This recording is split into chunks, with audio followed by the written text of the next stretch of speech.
بسم الله الرحمن الرحيم. الحمد لله على نعمة الإسلام وكفى بها من نعمة، ثم الصلاة والسلام على سيد الأنام سيدنا ونبينا محمد بن عبد الله وعلى آله وعلى صحبته الكرام والتابعين لهم بإحسان إلى يوم لا مرد له من الله. عباد الله، أوصي نفسي وإياكم بتقوى الله. يقول الله سبحانه وتعالى في محكم تنزيله بعد أعوذ بالله السميع العليم من الشيطان الرجيم: وتلك الدار الآخرة نجعلها للذين لا يريدون علوا في الأرض ولا فسادا والعاقبة للمتقين. وقال جل شأنه في آية أخرى: ولقد وصينا الذين أوتوا الكتاب من قبلكم وإياكم أن اتقوا الله. عباد الله، اعلموا أن الله سبحانه وتعالى خلقنا لعبادته، واعلموا أن الله سبحانه وتعالى قد وعد وحدد يوما الذي يجزى فيه العباد، فلا بد أن نتهيأ لهذا اليوم المخيف، لهذا اليوم الذي وصفه الله سبحانه وتعالى بالعظمة، حيث قال جل شأنه: ألا يظن أولئك أنهم مبعوثون ليوم عظيم. قال تعالى ليوم ثم قال عظيم، يعني وصف اليوم، يعني عظيم نعت لليوم. قال تعالى ليوم عظيم يوم يقوم الناس لرب العالمين، يوم يقوم الناس لرب العالمين. الله سبحانه وتعالى قد أخبر هذا اليوم على الأنبياء كلهم. دائما الله سبحانه وتعالى إذا كان يخاطب النبيين يذكرهم بهذا اليوم العظيم، بهذا اليوم المخيف. تذكروا هذا الحوار الذي جرى بين الله سبحانه وتعالى ونبيه موسى عليه السلام، حيث أخبره بهذا اليوم المخيف، حيث قال تعالى في سورة طه: وهذا الحوار لم يبدأ بتذكيره لهذا اليوم، لكن لعظمة ولشأن هذا اليوم المخيف الله سبحانه وتعالى بين وأخبر لهذا النبي الجليل خطر هذا اليوم، ثم أنذر الله سبحانه وتعالى هذا النبي الجليل، يعني موسى عليه السلام. قال تعالى: وأن الساعة آتية أكاد أخفيها لتجزى كل نفس بما تسعى فلا يصدنك عنها. قال تعالى: فلا يصدنك عنها من لا يؤمن بها واتبع هواه فتردى. إذا يتا الله سبحانه وتعالى o taguɗo en waɗi en ɓiɓɓe aadama neminɗo en ɗiɗo nemaji mawɗi arsikuɗo e wongol en julɓe. dennanangal ko wi'a kon ko moƴƴere koye junngo Allah subhanahu wa ta'ala woni, kanko bajjo seniiɗo, kanko tun jeyi ko wiyete moƴƴere kon, ko kanko hertori. ɗa jeeya hunde hara a jogitaaki nde, kono kanko o jeyi ko wiyete moƴƴere kon, o jogitii kadi ko mo faala ho o jonnata, ko wiyete kon gandal, ko wiyete kon teddungal, ko wiyete jaahu, ko wiyete cellal, ko wiyete duuɓi, ko wiyete jawdi, ko wiyete malegol. ɗum ɗo fof no e junngo makko kanko bajjo seniiɗo on, kanko tun kala ko wiyete moƴƴere kon fof kanko tun jogiti. Allah daali: qul illahumma malikal mulki tu'ti lmulka man tasha wa tanzi'u lmulka mimman tasha wa tu'izzu man tasha wa tudillu man tasha biyadika alkhayr. biyadika alkhayr ay alkhayru biyadika بدخول الألف واللام في هذه الكلمة تدل على أن هذه الكلمة معرفة، والتعريف أو المعرفة أحيانا يفيد الحشر، أحيانا يفيد التعيين. قال تعالى بيدك الخير، أي الخير بيدك. لذلك يتو بيو قل اللهم مالك الملك، جوما أن ko awwoni ko jogi laamu ngu o feƴƴilama gol koko wiyete laamu kon fof joni ko kanko jogiti ko wiyete laamu kon. tu'ti lmulka man tasha, hiɗa okka laamu mo yiɗuɗa ha okkugol laamu, wona yen firu hiɗa okka laamu mo yiɗuɗa. sina ɗum a wopay tafsir o, hiɗa okka laamu mo yiɗuɗa, wona noon hiɗa okka laamu mo yiɗuɗa okkugol laamu. ko so tawno aya o wino tu'ti lmulka man tuhibbu, wona ɗa okka laamu mo yiɗuɗa, kono ko tu'ti lmulka man tasha, hiɗa okka laamu mo yiɗuɗa okkugol laamu. sabu Allah no okka goɗɗo laamu hara o yiɗamo, ta Allah falƴitaka mo fes o okka mo le laamu, kono hara Allah faalaka mo, kono hara mo yiɗi okkugol mo laamu kono o yiɗamo kanko. ka hara Allah yiɗno Fir'auna so okki mo laamu ko okkimo ko ɗum waɗi tu'ti lmulka man tasha, hiɗa okka laamu mo yiɗuɗa okkugol laamu, na ɗa okka laamu mo yiɗuɗa, kono ɗa okka laamu mo yiɗuɗa okkugol laamu. wa tanzi'u lmulka mimman tasha, hiɗa jattitana laamu mo yiɗuɗa jattitangol. wa tu'izzu man tasha, hiɗa teddina mo yiɗuɗa teddingol. no tumbodire e nokku ka hunjiɓe qur'ana woni, ka karmakoɓe tedduɓe woni, goɗɗo arda ɗon e sigaretiwol ta ko bandi 100%, kala ko hunji qur'ana fo immo daro wiya allahu akbar allahu akbar, modi Allah teddini on mo sigaretiwol ɗon, kono Allah yiɗamo, kono no yiɗanimo ngal teddungal ɗon. wa tu'izzu man tasha wa tudillu man tasha, hiɗa jasina mo yiɗuɗa jasingol. biyadika alkhayru, ko wiyete moƴƴere kon fof no e jungo ma, moƴƴere nden hino e jungo ma, ko kanko tun hertori, kanko tun jeyi ko wiyete moƴƴere ko, kanko tun jogiti, komo faala o okkoɗo. ko wiyete kon juutugol barɗe, ko wiyete cellal, ko wiyete gandal, ko wiyete teddungal, ko wiyete malore, ɗum ɗo fof wiyete alkhayru. ɗum koye jungo makko woni, komo faala o jonnata. dennanangal noon ko tagi kon fof himo okkori ɗum nden moƴƴere makko,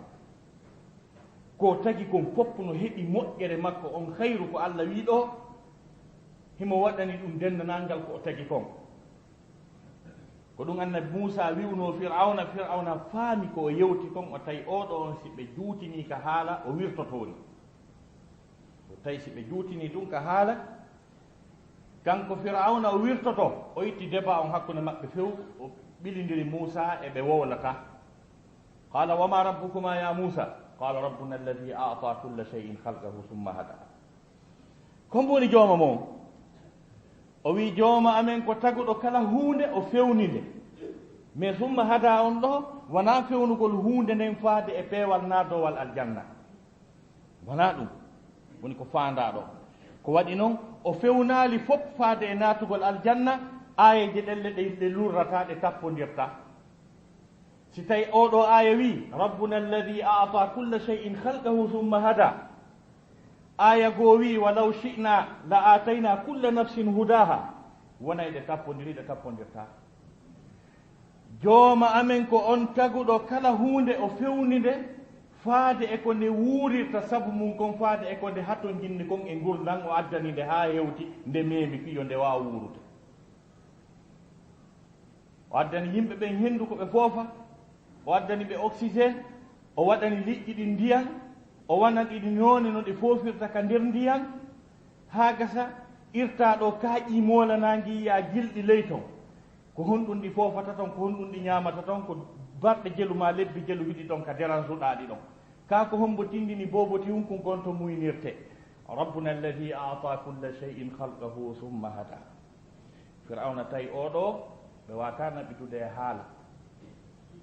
o wi kisan wama balul quruni l ula, joni noon ɓeyano feƴƴunoɓe neeɓi mayɓe ado arde ko honno noon fi ɓen ɗon noon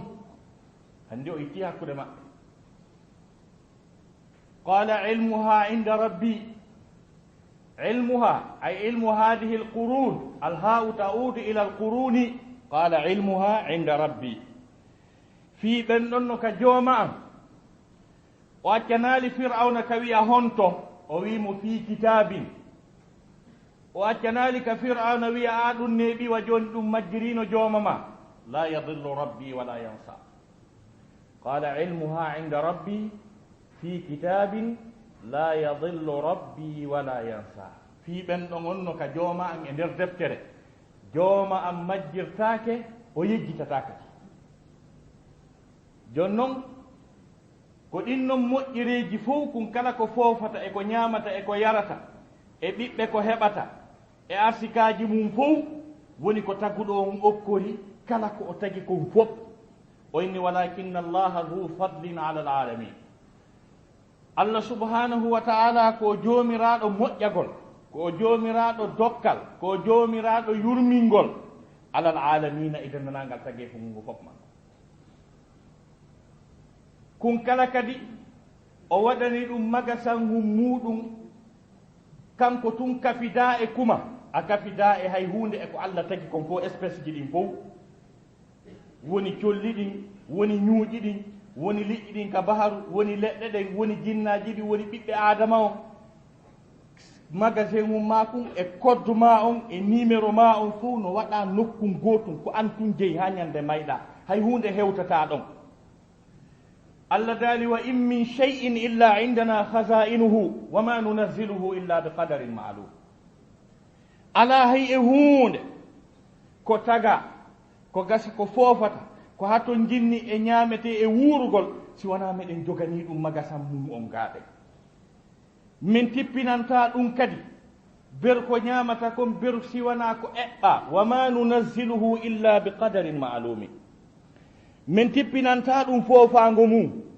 min tippinanta ɗum buukoye mum min tippinanta ɗum ɓeyguli mum e ɓiɓɓe muɗum min tippinanta ɗum otoje mum e gandal mum e faamu mum illa bi qadarin si wona e ɓorde maalumin kalkilande andade bi ñande tagaɗa arɗa ka leydi ñande wo ñande eɓɓanoma ko jelu heɓata ko jelu foofata taɓanɗe maɗen eɓɓanoma gasi ñande wo ñande koye hoore calcul tippoto kadi wama nunazziluhu illa bi qadarin maalum joni noon ko ɗin noon magasanji ɗon sanen goɗɗo wiya ɓe geran ɓe jokkan kam yawno ɗo fuuta mi arti piiji ɗin famaki a gonɗinali a janggali a famali tawhid ala hewtanoma ɗon ko afikaji maɗi wonɗon ala memowo ɗon ko waɗi noon himo soki waɗi code ha gasi jogi saabije ɗen kadi kanko jogi Allah daali wa indahu mafatihu lghaybi la ya'lamuha illa hu kanko jogi saabije mbirdan ɗan alghaybu ko fanda ɗon ko arsikaji ɗin saabije arsikaji ɗin kanko jogi saabije arsikaji ɗin par ce que kalimatu ghayb no arda e mana sertuɗo e qur'an wonde ghaybu no ara hara koko wirni wonde ghaybu no ara hara ko arsikaji noneji ɗin fof na kala ko yiiɗa ghaybu ka qur'ana wiya ko wirni jannati adinin illati wa'ada arrahmanu ibadahu bil ghayb aljannaji ñiiɓuɗi ɗi yurmeteɗo o fodi jiyaɓe mum ɓen ka mbirdan ɗon ghaybu on koko wirni firi wonde ghaybu on ko wahay wi'ete ghaybu Allah daali wa ma huwa ala alghaybi bidanin wonali mono suuɗa wahay on ko tippina e makko kon ɗum nawigol ko wirni noon wonde si tawi Allah subhanahu wa taala wi wondema rasul sallllahu alayhi wa sallama o suuɗata ko wirni kon jaka mo andi ko wirni kon mo jogiti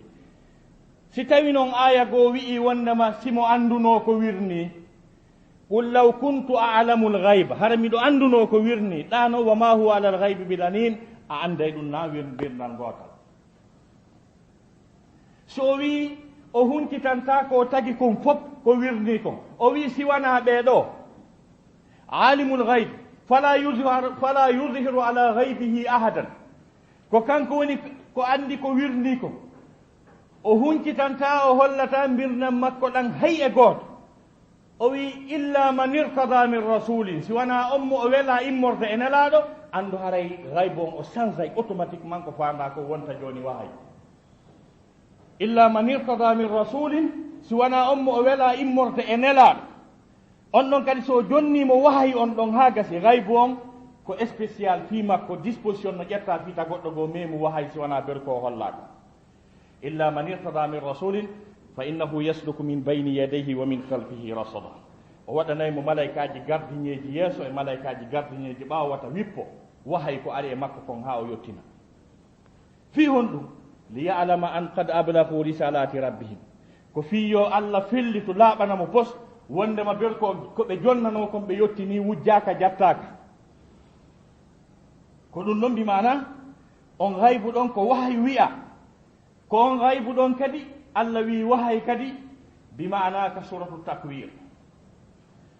wama huwa ala alghaybi bidanin o wonani mono suuɗa mbirnanɗam mono suuɗa wahay o yettinno o fof ko honɗum sendidiri on ɗon e oyaɗa ka suratul araf walaw kuntu a'lamu alghayba ɗon kalimatu haybi on ko arsikaji ɗin o haybu mo allah wiɗa walahu wa indahu mafatihul ghayb saabiji arsikaji ɗin seede mum ko fi arsika wona haalede aya o qul law kuntu a'lamu alghayba lastakhartu min alkhayri wama massani min su hara miɗo anduno ka mbirdanɗa woni ɗon ka arsikaji ɗi woni ɗon nelaɗo maaki hara ɓe anduno ka arsikaji ɗi woni ɗon ɓe maaki hara ɓe anduno ka cellal woni ɓe anduno ka juutugol barɗe woni ɓe anduno ka dépense woni ɓe anduno ka jaahu e teddungal e ka ɓiɓɓe woni ta ko wuuroɓe ɓe mayata kamɓe tigi ɓe maaki lastakhartu min alkhayri mi nokkayno ɗum ko yonata jaka ɓe anda kamɓe tigi o ɓe wi bone mematano lan ibnu adama tabi'a makko no o tagira noon mo yiɗi cellal mo yiɗi jawdi mo yiɗi otowal moƴƴa ko noon o tagira ko tabi'a makko woni annabajo o woni wali o wonno woniri wo ko ɗum wasi nelaɗo maaki hara ɓe anduno ka ɗum woni ɓe nokkayno ko yonata ibnu adama yiɗa heege ibnu adama yiɗa soppeede ibnu adama yiɗa sonja ko tabi'a makko no ɓe maaki wama massani min su bone mematano lam mi jaɓata jaka ɓe anda ka arsikaji woni jaka ɓe anda ka cellal woni jaka ɓe anda ka duuɓi woni ko waɗi noon memiɓe bone mo ɓe wino mematano ɓe on memiɓe ɓe woni lebbi tati sagginaka ka maɓɓe ɓe piyama yawmu uhud ñiiƴe maɓɓe jeego ɓorama ɓe jibinanama ɓiɓɓe jeeɗɗo ɓe surri jeego hiɓe wuuri ɓen ɗon fof maayi jaka ɓe andano saɓe wino si ɓe anduno ɗum heɓatano aw kuntu a'lamu alghayba lastakhartu min alkhayr hara miɗo anduno ka jawle ɗe woni mi nokkayno ko yonata ɗum noon musidɓe julɓe tedduɓe dennanagal ɗiɗo moƴƴereji fof allah subahana taala no okkori jiyaɓe mum ɓen ɓe dennanagal mo kala no heeɓi walakinna allaha dhu fadlin ala alalamin ko ɓuri mawnude noon e kala ko allah okki kon ɓay moƴƴere kala ko wiya moƴƴere ko allah okki hattirde muɗum ko wonugol julɗo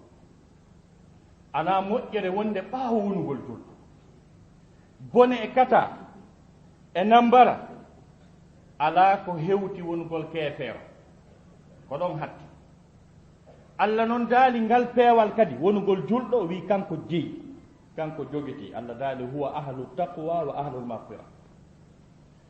ko kanko jeyi ko wiyete taqwa ko kulol allah peewal la ilaha illallah wi kanko jeyi huwa ahluhu ko kanko kadi jeyi yafanagol bakkatu e lurra wondema ko allah tu yafoto bakkatu tawi lurru kadi kanko tun kadi jogii peewal kanko tun fewnata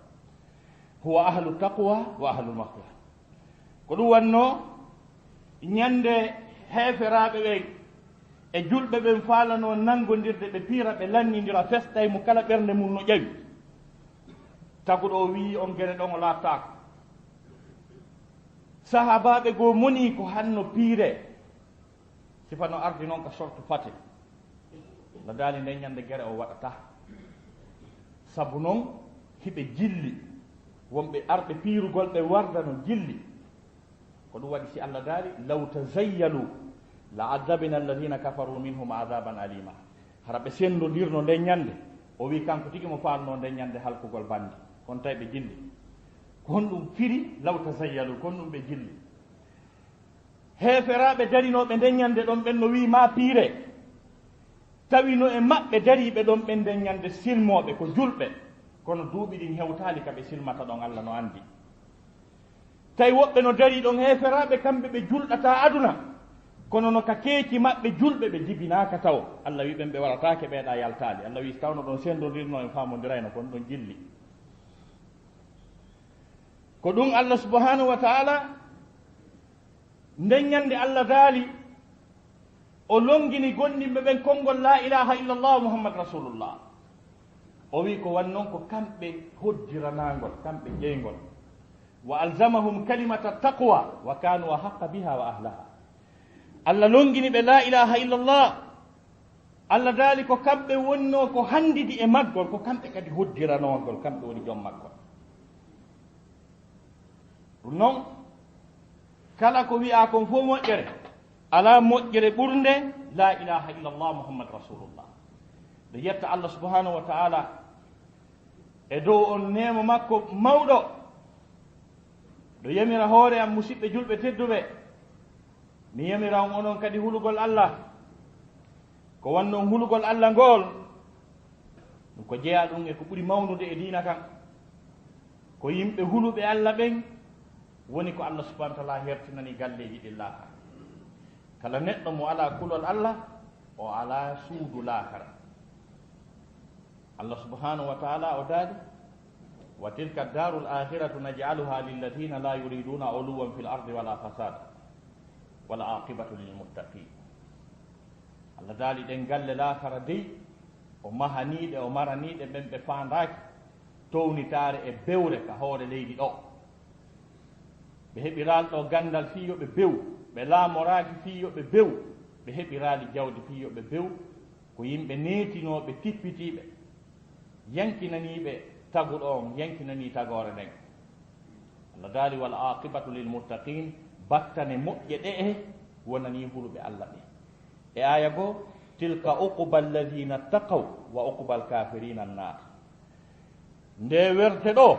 tilka uquba alladina ttaqaw werde wi'ande nden ɗo andi goɗɗum sifama ɓaawo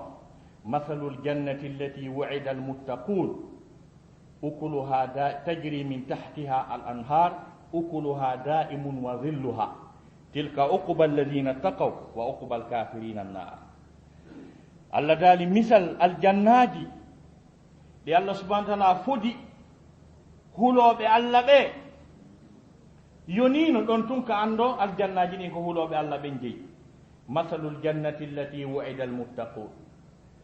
tajri min tahtiha al anhar no ila e ley kuɓeje munɗen canɗi Allah daali tilka uquba alladi ukuluha da'imun ñaameteji mun ɗin ko duumi ɗum wa dhilluha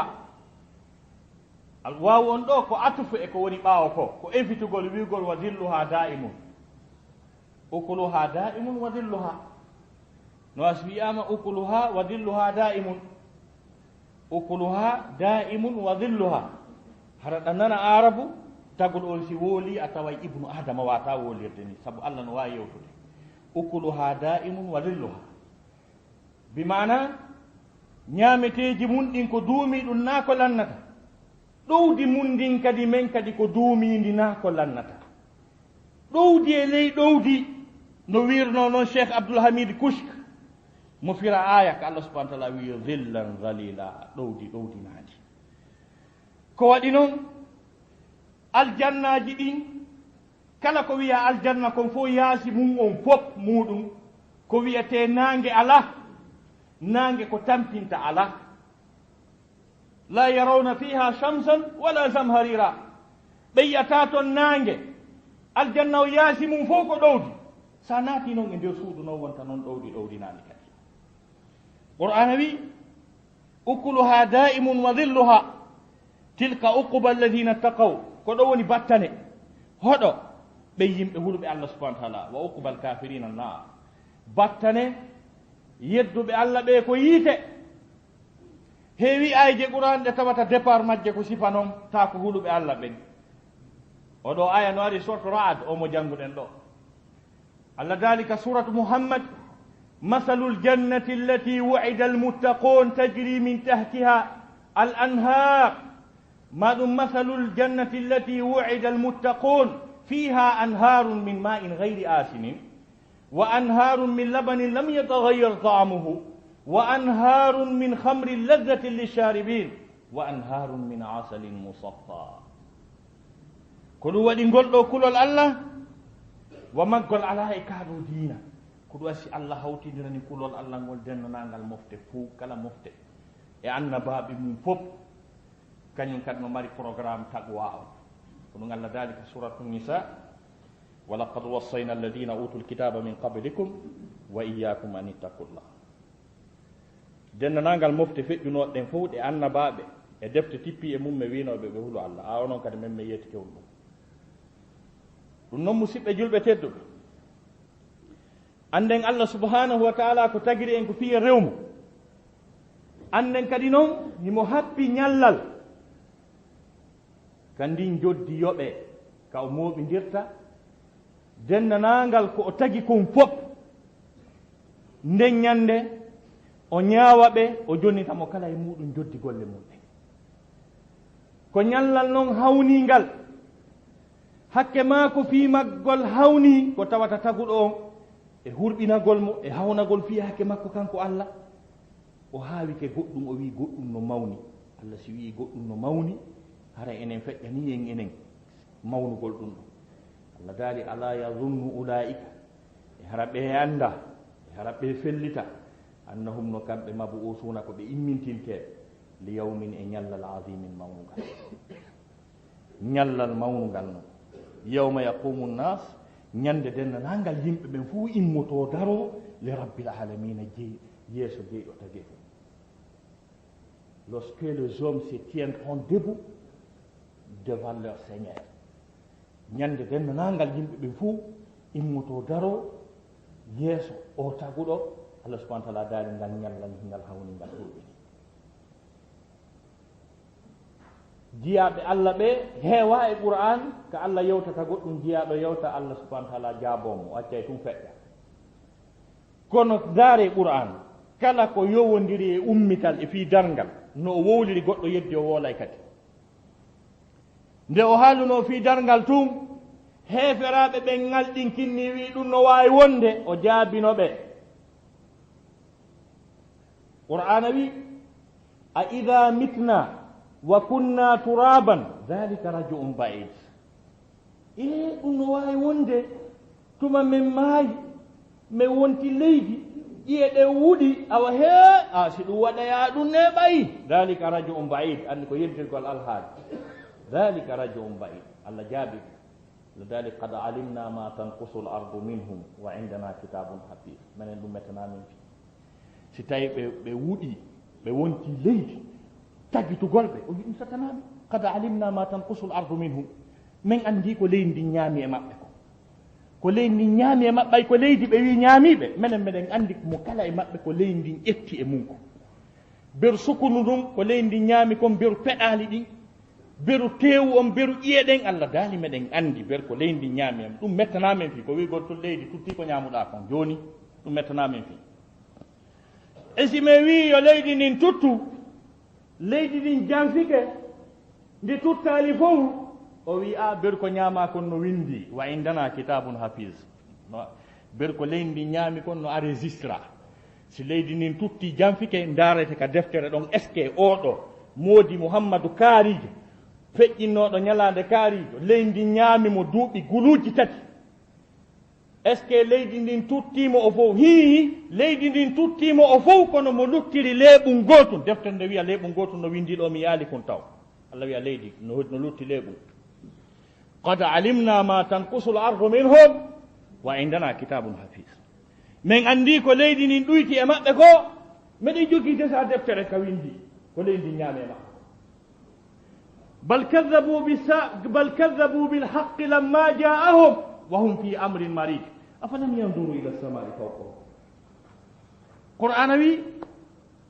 bal kadabu bilhaqqi lamma jaahum ko woni tum ɓe falama fennude gonga arɗo e maɓɓe mo sikkitaka fi muɗum ɓe woni e fiyake jiiɓodirɗo si tawi hiɓe faala andude min Allah si miɗo wawi tagitude ɓe kadi wurnitaɓe yoɓe ndaari golle an goo sattuɗe mettuɗe fi edi ɗum ɗon afalam yanduru ila samai fawqahum kayfa banaynaha wa zayyannaha wa ma laha min furuj ko honno haɗi ɓe ndaara kammu mum dow maɓɓe no andintinnalan min e imam on honko ñande o firno suratu Qaf e tawde an ka juulirde honko o wi gonɗo wiiɗa e ko mi wi ko min ala ko ɓeyde ɗo no ma woola mi inni ko fi hun ɗum awa Allah wi'ani afalam yanzuru ila samai fawqahum pourquoi Allah wi'ani ɗum ɗo afalam yanzuru ila samai fawqahum no anda si wiyama ila samai ko dow pourquoi Allah wi'anta fawqahum est ce que Allah répétali haala laabi ɗiɗi wi koye mbiɗo ƴawrude dow ga wi tum mbiɗo ƴawrude dow ga on ara ɗuɗi ni haala afalam yanzuru ila samai fawqahum min imam honkon on ko fi hun ɗum Allah wi'ani afalam yanzuru ila samai fawqahum miɗo anda min awa taguɗo on hino faala andinde yimɓe ɓen faalaɓe yeddude wondema kattane makko ɗen no mawni himo wawi wadde ɓuri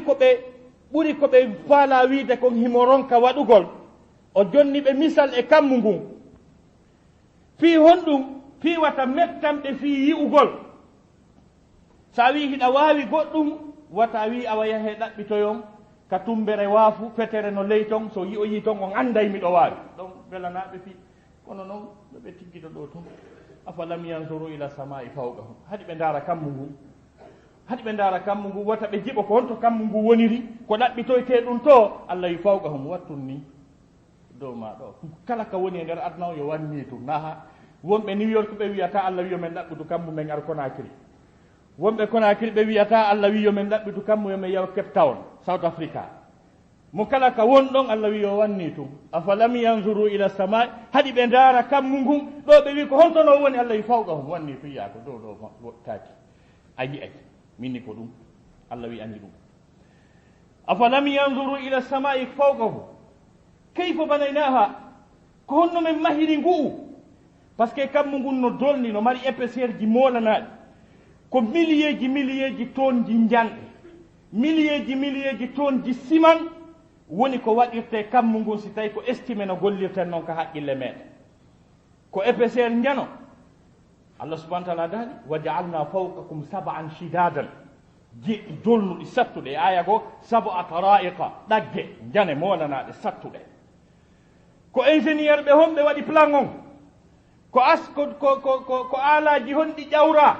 ɓayde gandi pelle sikore watte ɗo kaaro leɗɗe fempete iwi ley ha dow ta no darano ɗumanna ɗo ko honno ɗum ɗo ƴawra moƴƴinira honno ɗum pentirira tawi tufaki luutodira afalam yanzuru ila samai fawqahum kayfa banaynaha ko honno men mahiri ngu no ngu sattiri ni no ngu jogori doole ni no ngu feppiri ni ngu luutodira ko ɗum ɗon fof firete kayfa banaynaha wa zayyannaha min cuɗini ngu kadi min cuɗini ngu laba min waɗani ndu koode jalbuɗe labaɗe fotuɗe tawa kadi ko koode molanaɗe tawa hoodere wotere koode gono toon hoodere wotere no ɓuri ndiɗo leydi ndi fototani fof par ce que ndiɗo leydi e hoore mum ko jeeyaɗum e hoodere ko dow ɗo labinirako par ce que ko planète la terre est une planète jeɗe Qur'ana haali fi mum wi effectivement hiɗe labaɗe foti walaqad jaalna fi samai burujan wa zayyannaha linnadirin mi waɗi dow ga planète ke ko wiyete buruje haala arab ko tuma hunde janɗi ha nde wirni piiji bus wiyete buruj sifa ndiɗo leydi ko ndi hoodere yowinde ka wonɗen ɗo ko e yowiɓe ko en suspandi wonɓe taarade kadi nangue ko wiyete ko le systéme solaire tawi kadi koko taguɗo wi nguɗo kammu ngu o mahi o labbiniri ɗen planète je ɗen koode o wi kadi espace on no yaaji wa samaa banaynaha bi aydin wa inna la musi'un o wi ngu kammu men mahiri ngu doole emba men yanñi ngu par ce que si sunsungo hu nangue no iwde ka nangue yaha e hoodere goo no wiye Pluton sunsungo hun ko waɗay 90,000 ans duuɓi guluuji capanɗe jeenayi haray kon dogude iwi ka nange yaha ka Pluton 90,000 ans wiye aha ko ñeegu ko ɗum haɗi kon hewtoya avec une vitesse de 300,000 kilomètres par seconde. Donc taguɗo on si wi dow ɗo no yaaji wa samaa banaynaha bi aydin wa inna la musi'un. afalam yanzuru ila samai fawqahum kayfa banaynaha wa zayyannaha wa ma laha min furuj. e hoore ɗum kadi wa ma laha min furuj, alaka woni budde, alaka tufi ko haɗi ɓe hoolo effectivement hi Allah subhanahu wa ta'ala no wawi wurnitude ko tagi. e aya goo kadi ɓay Allah yewti fi wurnitikol ko tagi bani adama engage discussion. Allah e gasi a mayi comprendre yewte discuté ha Allah haawi memmin ɗo kan haala on. awalam yara al insanu anna khalaqnahu min nutfatin fa idha huwa khasimun mubin wa daraba lana mathalan wa nasiya khalqahu qala man yuhyi al idama wa hiya ramim. Qur'ana wi an ngalɗaani a hawaki ko ɗum wiyete istifham litajib. an ngalɗaani hawnarima awalam yara al insanu e neɗɗanke o yi'aali o faamaali anna khalaqnahu min nutfatin minen min tagimo immorde e toɓɓere fa ida huwa ndaarimo hey khasimun mo wonti wenjowo mubinun feññinɗo wenjugol engagé ɗo dariɗo wi démontranayi Allah a par a plus b ha laaɓana Allah pos wondema Allah wata wurnitudemo si o maayi ko ɗum wiyete fa ida huwa khasimun mubin. andi goɗɗo si engagé discussion o piyay mise Allah daari wa daraba lana mathalan o piyani men misal fiyo men faamu ɓay men faamata. Allah ɓay a faamata mi explique ha a faamade accum piyane misal wa daraba lana mathalan wa nasiya khalqahu qala man yuhyi al idama wa hiya ramim. donc kadi Allah réplique qul yuhyiha alladhi ansha'aha awwala marra. yeetoɓe hino waawi wurnitude ngal ƴiyal on taguɗo ngal sincuɗo ngal moƴƴinnoɗo ngal on haa ngal wowli ngal hinƴi ngal miijiti ngal seytini ngal ɗaani ngal pini ngal ñitti moƴƴinɗo ngal on tawi ko toɓɓere mootere maniyu woni ko moƴƴina toɓɓere maniyu tawa nden toɓɓere maniyu kadi naande fof woni mo. par ce que ko wiyete nutufatin e haala français c'est une goutte sperme wiyete nutufatin goutte sperme. joni noon goutte goto sperme ko wonata tagaɗo kon ko ɗum wiyete spermatozoïde, c'est à dire ko wonatamo kon spermatozoïde ko yata 1 milliard ko wonatamo kon no e toɓɓum gotum 1 milliard makko no e toɓɓum gotum ko wiyete kon spermatozoïde min nutufatin immorde e toɓɓere wotere maniyu ka tawata ibnu adama ko wonata tagaɗo kon 1 milliard muɗum ma ɓuri ɗum no e muɗum. Allah ko ɗum gotel bette ƴetti moƴƴinimo kanko tagaɗo waɗimo e direction goto e dogudu wotul 1 milliard plus d'1 milliard de spermatozoïde ƴetta direction hum gotum ko wonatamo kon ko gotum selata koye a feƴƴa ha gasa. joni noon ko hanno kun ɗon jokka hanno kum buɓɓodire si kum buɓɓodirama résistata hay darɗa kum tun kum bonayi si kum tappama haray kum maayi ko wontata tagaɗo hande kadi kum sela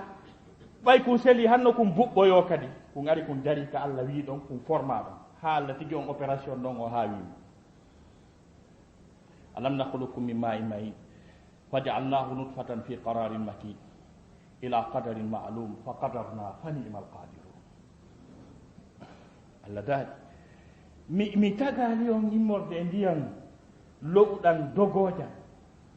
min yilti mi waɗɗum toɓɓere mi waɗi ɗum e place fi qararin makin woninde ñiiɓude tawa si kum seli kum fuɗɗike moƴƴinade Allah tefa kata position kako woni ɗon kadi kaka sowidira ta taguɗo on no jokki santi e makko on jarto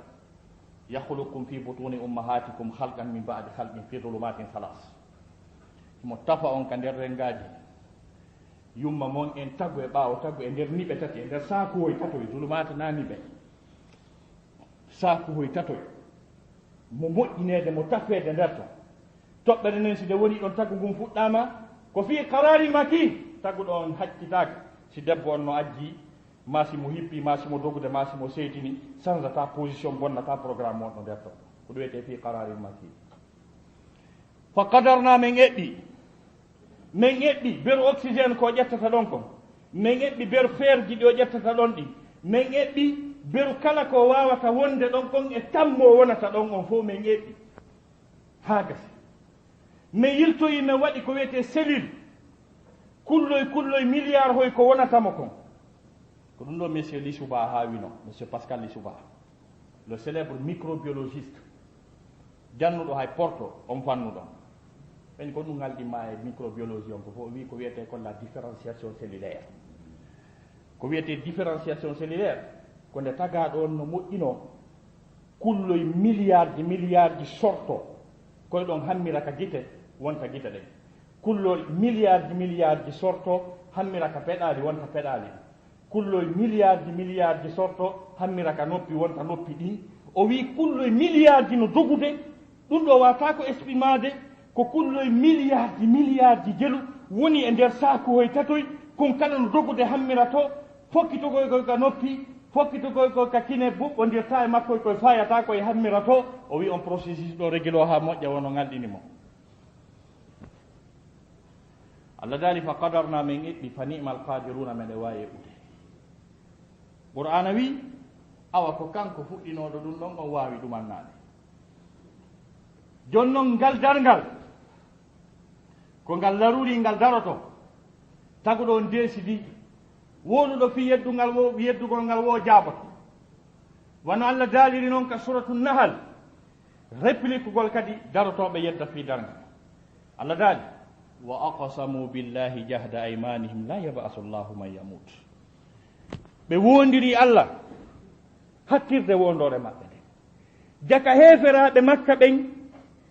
ɓe wondiray ɓe mari sanamuji 360 ɓe wondirta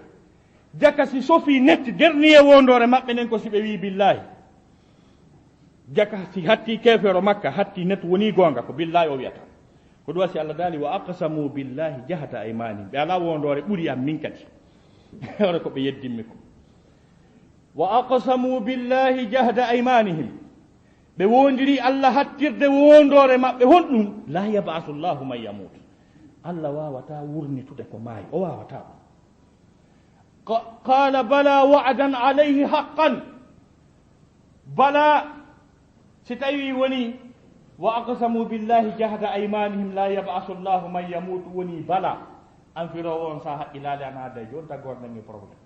par ce que bala ko tabintingol wigol hi ko gonga maɓɓe si ɓe wondiri hattirde wondere allah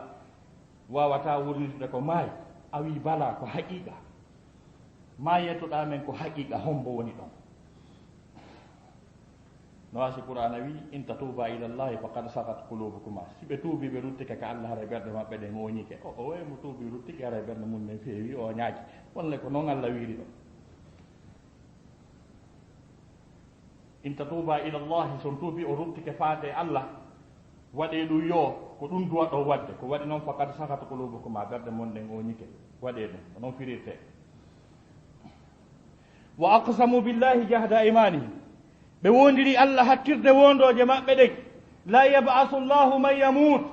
allah wurnitata ko maayi bala ko haqiqa allah lanɗo wurnitay ko maayi seede mum wa'dan alayhi haqqan ko fodore nde o foti gongare latotonde fi hon ɗum allah subhanahu wa taala o daali liyubayyina lahum alladi yakhtalifuna fihi waliyalama alladina kafaru annahum kanu kadibin ko wurnitiranta ko maayi kon o darna dargal ngal ko fii yo ɓanginamɓe ko ɓe lurdi ko ɓe dakorali e mum kon no woodi yiɓe dargal ngal darotako ɓe haccitaka e juulugol e horugol wi ɗum woodi yiɓe ngal daroto juuli ko ma ɗum daare ande ko hombo gongi ko hombo feli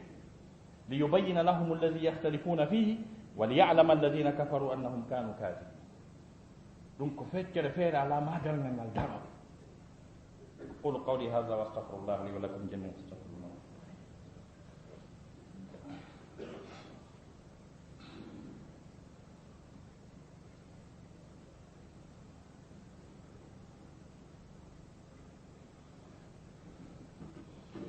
alhamdulillahi ala ni'mati l'islam wa kafa biha min ni'ma daragol darngal ngal ko ngal gonga lural ala janguɓe ɓen fof scientifique ɓe ɓen hayɓe wona julɓe ɓen no andi o adda no mari feng o lannay adna o explosé lurugol yimɓe ɓen e fi darngal ngal ɓe lurri e piiji bus ko ɗum wasi qur'ana tabbintini wi effectivement lural no toon amma yatasaaluna ani nabayil azim alladi hum fihi yahtalifun ko honɗum ɓe woni landitorade ko honɗum ɓe woni landodirde amma ko honɗum e hunde yatasaaluna ɓe woni landodirde fi muɗum anin nabayil azimi ko fi o fiyake mawɗo ɗum ko daragol darngal ngal alladi on noon fiyake hum kamɓe fihi e muɗum yahtalifuna ɓe lurri no woodi yiɓe ngal darota ko fes no woodi e maɓɓe wiɓe ngal daroto no woodi e maɓɓe wiɓe adna on lannay kono yimɓe ɓe wurnitatake no woodi wiɓe adna on lannay yimɓe ɓe wurnite kono ko nelaɗo wi waɗay ton kon fof ko qur'ana wi kon wawata laatade tan on permettata haalaji no ɗuuɗi e mum allah daali alladi hum fi yahtalifun kono noon kalla sa yalamuna ko lurra kon no ɗuuɗi e fi programme dargal ngal ko allah tagi kon fof moɓidirgol e ñallal gotal ñaawa ɗum ɗon fof lanna tan on no juuti allah tun wawata ɗum ko ɗum allah jaabi ɓen ɗon kadi ka suratu nahal wa ma amru saati illa ka lamhil basar aw huwa aqrab programme dargal ngal fof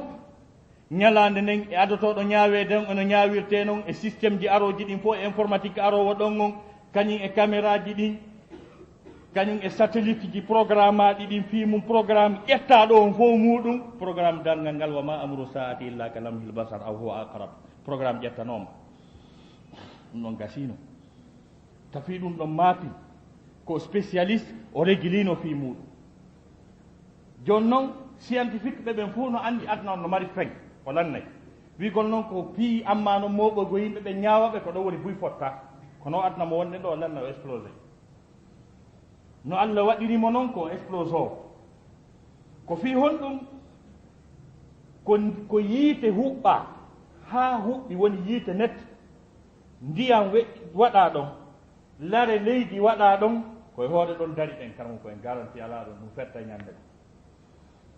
ko ɗum waɗi si scientifique ɓe géologue ɓe ɓen yiwgol maɓɓe yoga e pete goo no gongini effectivement ko explosion yiite no ley ga no woodi pete wiyeteɗe les roches magmatique ɗe roche je kala kaɗe woni andu yiite huɓɓano ɗon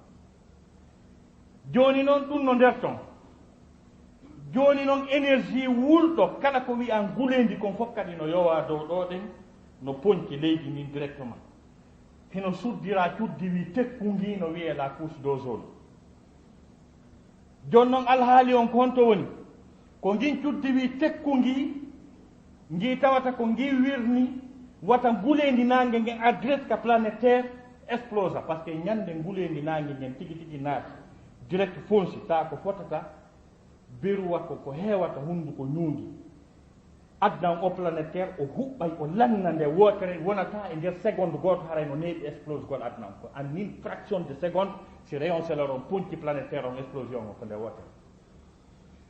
joni noon ngin cuddi wi noon no ñaamade